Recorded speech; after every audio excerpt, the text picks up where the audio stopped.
What's good, everyone? You're listening to On a Level with Sam and David, talking all things casual drinking, gaming, media and entertainment.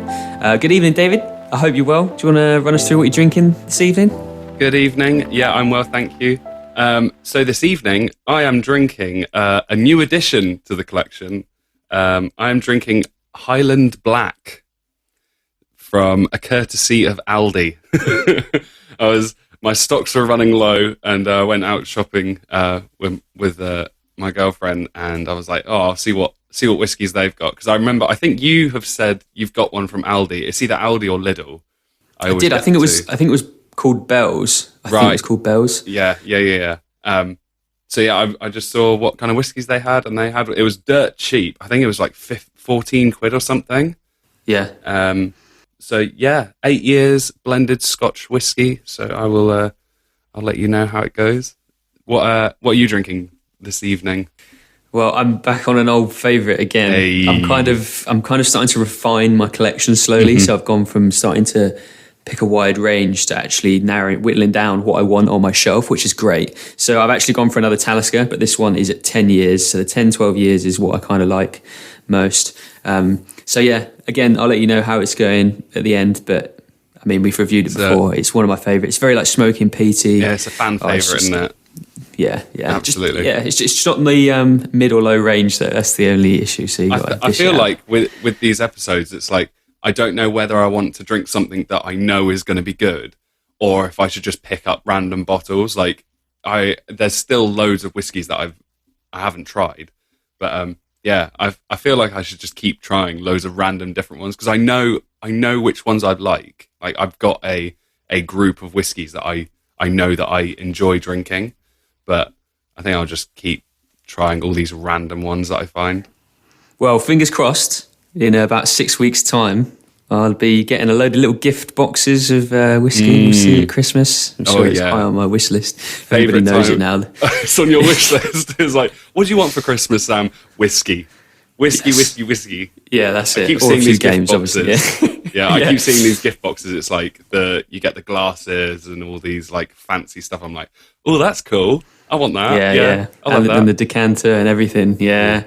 Anyway, we digress. We'll get on to today's topic. We're actually going to be speaking about a new game that came out recently. I think it is a Microsoft Xbox exclusive and PC, sorry. Mm-hmm. But it has really hit the ground running and it's taken off. And I think it was named the best Microsoft Studios release ever, I think, up to this point. We are talking about Forza Horizon 5. As of recording this, it was released last week. I think within the first 48 hours, it had 4.5 million players. We're on to its first week now, and I think it's had 8 million unique players. So that's pretty good for a Game Pass game as well. It's really drawing people in. Yeah. And I think it really starts to give the Game Pass system a bit of traction when you get numbers like that for big games. Obviously, we've got others coming down the line with the early release of Halo, which we'll speak about in a future episode, I'm sure. A couple of others. I did also see that there was a Warhammer strategy game coming out on the Game Pass. So pre-Christmas, you get a lot of you get a big kind of snowball effect of games coming out. So I think the Game Pass has done well. In particular, this one. Those unfamiliar with Forza Horizon, Forza is the Microsoft's flagship racing game. I would say it's kind of counter the Gran Turismo that PlayStation have. And they do their standard games and these Horizon games. Now, the Horizon ones are kind of open world, big maps generally. The first one I played was called Forza Horizon 4. I think I was actually in January. Really enjoyed it, picked it up out of nowhere. So it kind of, when I saw this one was coming out, it really took my attention. Some really good scenery. I decided to pick Mexico. I know the previous one was London. But yeah, I mean, I'm thoroughly enjoying the game so far. And I know you're not a fan of racing games, but you have been rinsing it. Yeah, I've said this before I think I must have said it on a previous episode, where like, I'm not usually a fan of racing games. I've played racing games in the past with more kind of like the Need for Speed. I think my favourite was like Need for Speed Most Wanted on the PS2, and that was a classic game. That was so good. And then I just kind of dropped off it, but for some reason, I don't know what they've done. I don't know what kind of like special ingredient they've put in this new game, but I am loving it. It's a good mix of like they don't take themselves too seriously with kind of like the story missions and stuff like that. But it's just a great game. I'm thoroughly enjoying it. And it's like when you say it's not as they're not taking it seriously. They've got that good balance of really realistic visuals and good looking cars and good graphics with the arcadey feel of the stupid stunt jumps and stuff where you do things that you would never do in a car in real life. No, never. Yeah, it is a stunning looking game. And even on, because I've got the Xbox One X and you've got the Series X. Even on my console, it's not the latest gen. It looks so good. Like I was playing it, I think I was playing it like yesterday or the day before, and my girlfriend walked into the lounge and I was playing, and she was like, "Well, that's pretty." And it was literally just the start screen where it's got the logo and it goes through a couple of different like sceneries from different areas of the map. But it's just a stunning game. It's very good looking. Yeah, and I think that's trademarked to a lot of racing games, but this in particular, I mean, my end on the new console, and I know the Xbox One X is still 4K, but it is really stunning. The fidelity of the graphics is incredible. In particular, even some of the weather systems that they have going around, it's just amazing. But the other thing that I like about Forza, they don't just incorporate the street racing, they incorporate every kind of racing you want to do. So there's your street, your head-to-heads, your off-roads, your cross-countries, you name it, they've got it in there. They've got speed traps where you've just got to hoon it as fast as you can through a certain section of roads. You've got the danger jumps where you've got to go a certain distance to get 3 stars. And you've even got the drift challenges that I actually find quite hard. I played one of these the other day. They've got these, I can't remember what they're called now, Horizon arcade missions, where it's like it gets everyone in the lobby involved in a certain mission that you're trying to do. And I did one the other day, which was a drift mission, and it gives you a section of the map where you literally just have to drift round corners to get as high a score as possible. And it's well difficult. I feel like the more I've been playing it, after that, I've kind of honed my drifting abilities a bit more. And I can kind of understand how you do it. But when I was doing the arcade mission, I was literally just like overspinning every single corner, and I had no idea what to do because there's also kind of no tutorial, if you know what I mean. Like it kind of it just drops you straight in the game, which is good. But like there are these little things like drifting and what the different like missions and stuff are. Like there's no kind of explanation of stuff. But the drifting is well difficult to get a hang of. It's tricky. But those variety of events that are going on, I think are really good. Like I really like the off-road races personally, where you can kind of get away with just sticking your back end out around corners. Yeah. You're going across just random environments and biomes constantly, because I think the whole map consists of probably, I'd say, up to 6 or 7 different biomes. It is really incredible. Along with the kind of dynamic environment they've got, where it doesn't just go through seasons week by week. So they do the whole map goes through a summer, spring, winter, autumn. You had to think the last one. I had to really think about that one. And an autumn season. And it shifts through the whole weather patterns of each biome on the map. It is incredible. And they even throw in some chaotic weather events. Yeah. So they have the dust storms, they've got I think they've just got the torrential downfall, kind of like rainfall, monsoonish kind of season, blaring sun, and they're all linked to that kind of year, and they can happen at random. It's fantastic. It's very cool how those different weather events affect the tracks as well. Because when you go and play a track, because they actually do as well, don't they? When you go play a track, they'll tell you what the road surface is like. Like if it's a wet surface, you might tune up your car to have like thicker tires or something so you can get more traction, or it might be a drier track so you can just hoon it around corners. But it's very, very clever. Like coming from a game developer perspective, it's so much work that they've put into this. Like even from the visual side to all the mechanics and stuff like that, it is incredible, this game. Yeah, it really is. And I think talking about the kind of adjustments to each weather pattern and stuff takes you quite nicely onto the customisations of the cars. Oh, yeah. Now, Going back to your point about drifting, I was also struggling unless I had an off-road car that was, and the drift zone was in an off-road section of the map. Right. What there are on the customisations is you can do tuning kits, so you can change your car's wheels, the wings, the bumper, the engine, the valves within the engine, the air intake, you name it. You can change, you can do a weight reduction. You can do it to every single car that you can purchase in this game. And it is incredible because you can make a really bang average E-Class Volkswagen Beetle from the 1960s into some drag racing machine that will do 0 to 200 in the space of 10 seconds on a drag strip. It's crazy. But having said this, going back to the drifting, is people do set up their own custom packages of tuning kits. So, I don't know, say you've got a specific challenge or something that says that you need to do drifting, you can search up a tuning kit for that car that you're using and just search for the word drift.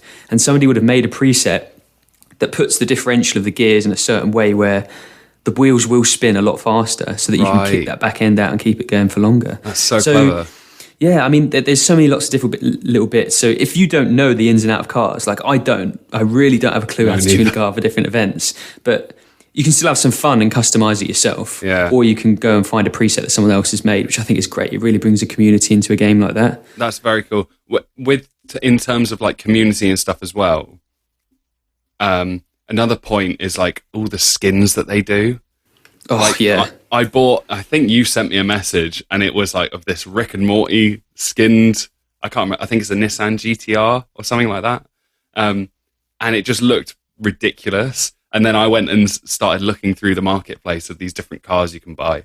And we'll try and get it up on screen around here somewhere for those on YouTube. Oh, yeah. We can. Cool, yeah. Oh, it's so strange we can do that now. Yeah, we'll have a couple little like screenshots and stuff everywhere. I'll see if I can get that in.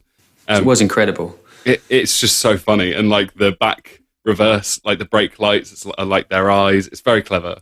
But I feel like the community can really like get behind something like this as well, with the fact that there's so many different things that you as a player can change. Like you can set up your own maps, you can set up your own races. Yeah. You can customize your own cars. You can literally do everything in this game. Customize your character. There's a lot that you as a player can change, which is very cool. With the tuning up, I haven't touched anything to do with that yet. I've literally been just doing races. No wonder you're struggling to drift. I have no idea what I'm doing in terms of like tuning up cars. I don't know anything about cars.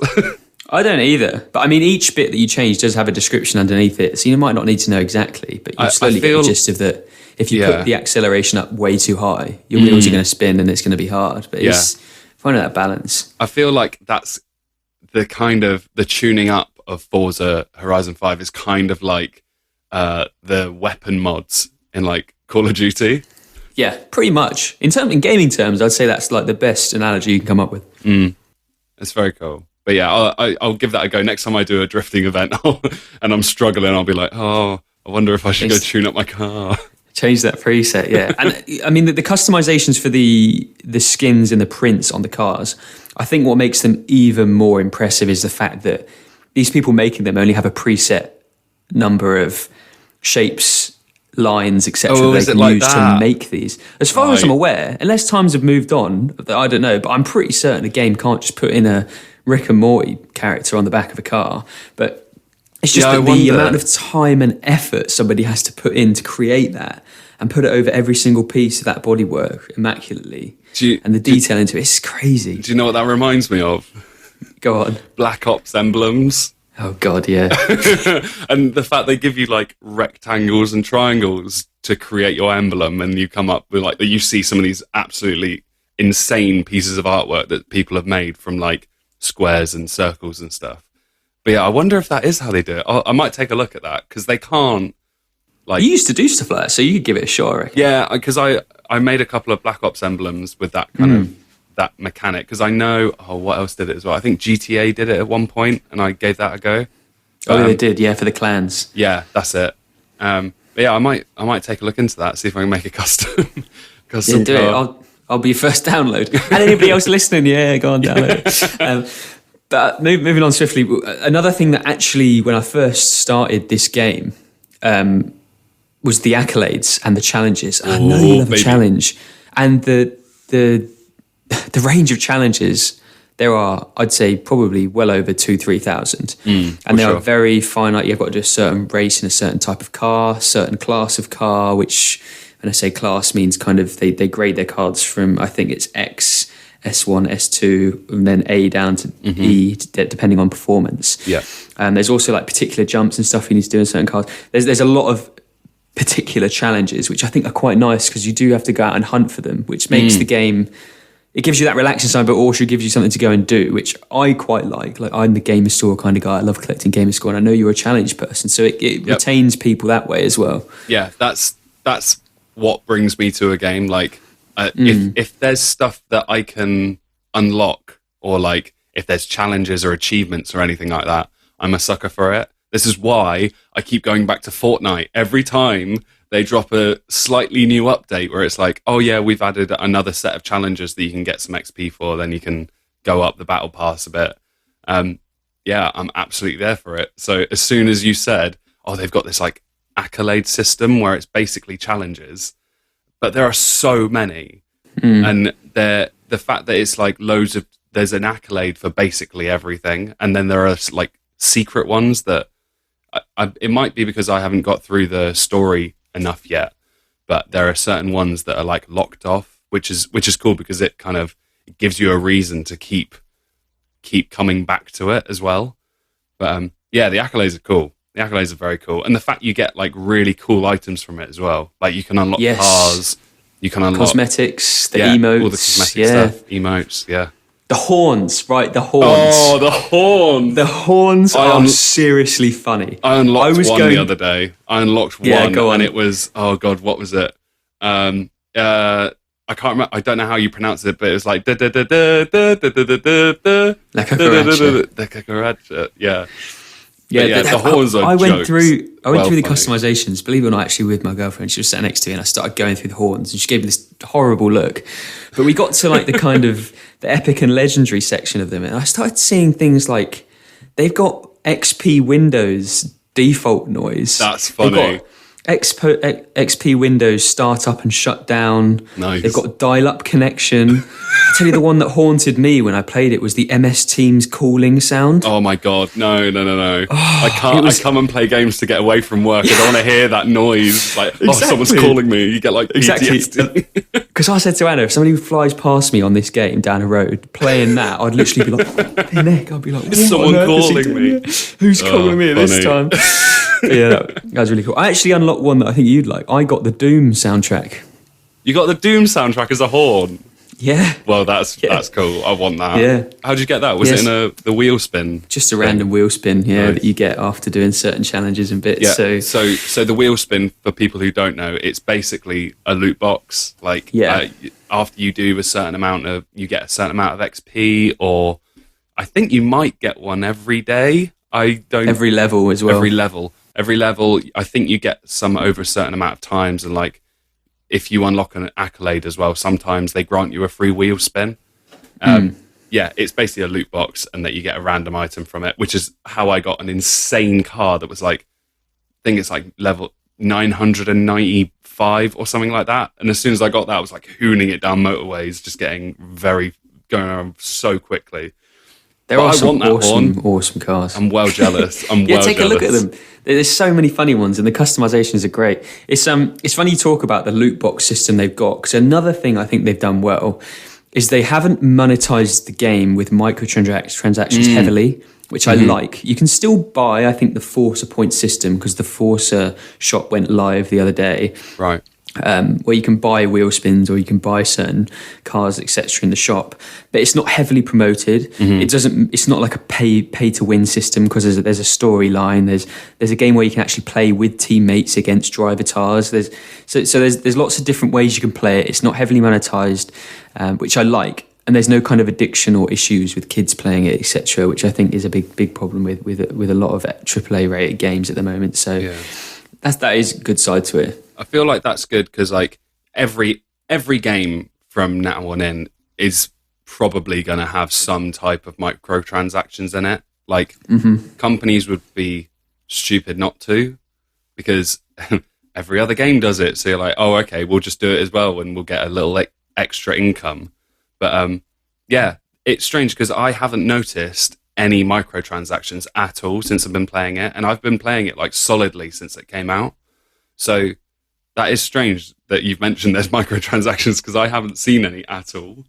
But like we previously said, it is a battle pass, a game pass game. Yes. Yeah. So, and if you don't have that, it's a game you've got to play up front, which actually I think the majority of the times, generally they're pretty good. There's not a huge amount of microtransactions, I say, thinking of GTA and Call of Duty. But oh my God. I mean, they've done quite well with it. It doesn't ruin the game. It doesn't make you want to, unless you're a car fanatic, in which case I imagine some people might be like that. It's their dream game. But I think generally, once you see past the really cringy dialogue that goes on in some of the story missions, some of it is really, awful. really good game.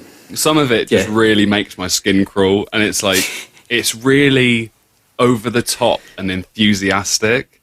Like even to particularly the point, the missions, right? Like the adventures and stuff. And it's it's now we're throwing motorbikes into the mix. Oh my God! Yeah, it is a bit cringy, like some of the dialogue, but like it's a happy-go-lucky racing game. Like I feel like that's kind of their style. Yeah. But apart from the dialogue, I'm very much enjoying it. Like very much enjoying it. The only other thing I have found a little bit tricky is you mentioned it earlier, the arcade modes, which are the system that have replaced the Forzathon modes, I think, in Forza Horizon 4. So it's just the modes where everybody takes part that's in that live lobby, and they've got 4 minutes to get underneath and get in the area to take part in it. I really struggled to get other people to join in. Well, I seem to be the only person ever doing it, and I actually couldn't do them very well, which is a bit frustrating because I think those community missions on the online world map, like you kind of used to get in GTA, are quite fun and competitive, and in particular when you're actually working together with others online. I just found it a bit frustrating that I couldn't complete them. It was the only major frustration that I could think of. Yeah, I'll second that. The first one that I did, it was a drift one. So I first of all wasn't getting a lot of points because I wasn't drifting because I didn't know how to bloody drift. But I was the only one doing it. So I got nowhere near enough points to progress me through to the next round because I think it's done in like rounds. But yeah, the second one I think I've done 2. I did, and they've actually both been drifts. The first one I had not enough players at all, and then the second one there was like a couple of us in it. But I feel like as time goes on and more people come onto the game, maybe it's to do with like lobby size or something like that, where they're like, oh, we should only show you players or have this kind of smallish lobby whilst the game is being released. But I don't know. It's to be fair, I know the servers were having troubles when the game first came up because they weren't expecting the volumes. That might have been it. It might be rectified. But yeah, I don't know. Hopefully that'll improve over time. And I don't know what other kind of like the arcade missions there are, because as I said, I've only done the drift one. I don't know what other kind of arcade missions there are.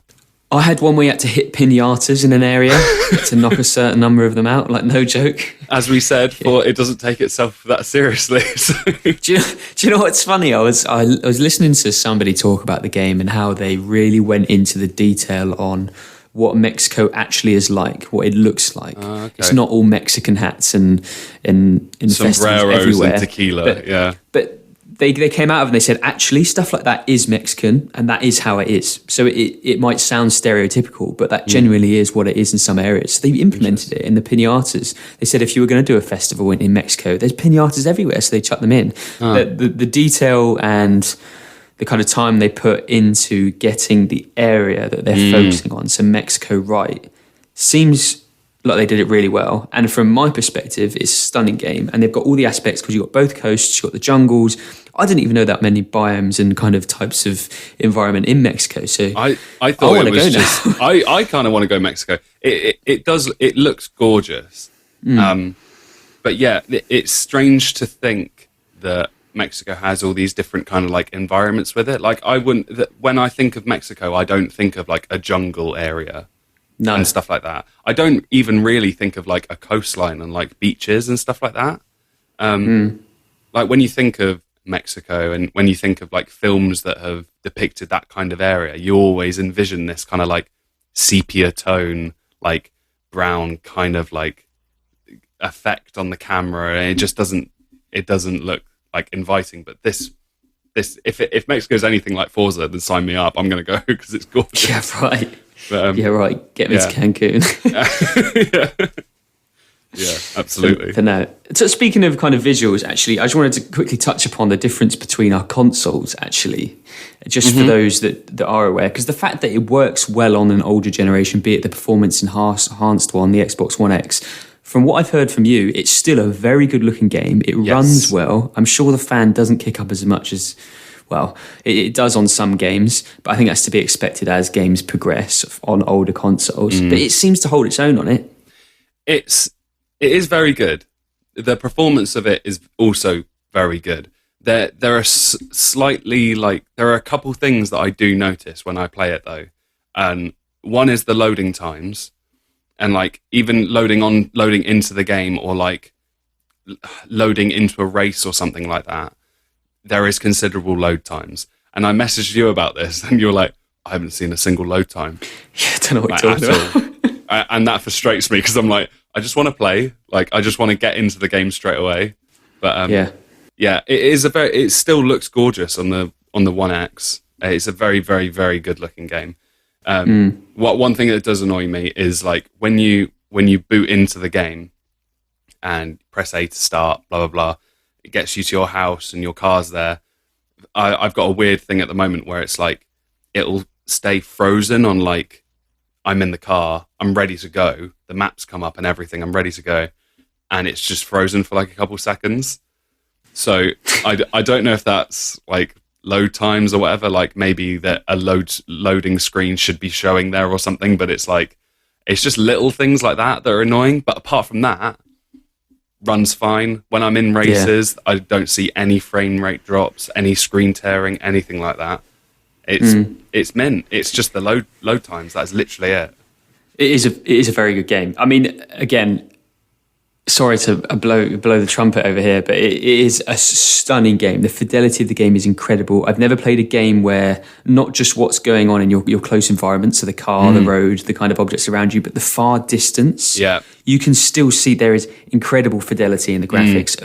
Way up the mountain in the middle of the map from where I am. Even on the One X, I've noticed that as well. The draw distance is insane. Like you can see for ages, you can see for miles, and it just makes it a bit more like, it makes it more enjoyable to play because you're not just kind of like pigeonholed into your race, your like area of the map. Feels realistic. Feels more realistic. For sure. And the weather as well. Like some of the water drops, the different effects in the environment, they look stunning. Yeah. The other thing I want to say is there's two modes on the Xbox Series X. So there's a performance and a quality mode. Actually, the performance mode, let me just start off by saying, does 60 FPS at 4K, and the quality mode does 30 FPS at 4K. I have played both of them. The 60 FPS for the racing is a lot smoother, lot smoother. You can tell just with that extra double of frame rate, it looks better. Yeah. In terms of actual graphics and fidelity of the quality, you can see a slight difference, but nothing noticeable when you're flying down a track at 200 miles an hour. But because it's one of those games where it's more about how it looks, I generally keep it on the quality mode. The other thing I'd say is the load times. The SSD in the Xbox Series X is incredible. Like I am, from the Xbox home menu to on the street pressing the accelerator for the first time, probably I want to say 25 seconds. I hate you. it is incredible. And if I'm loading into a race, it's done. It's in.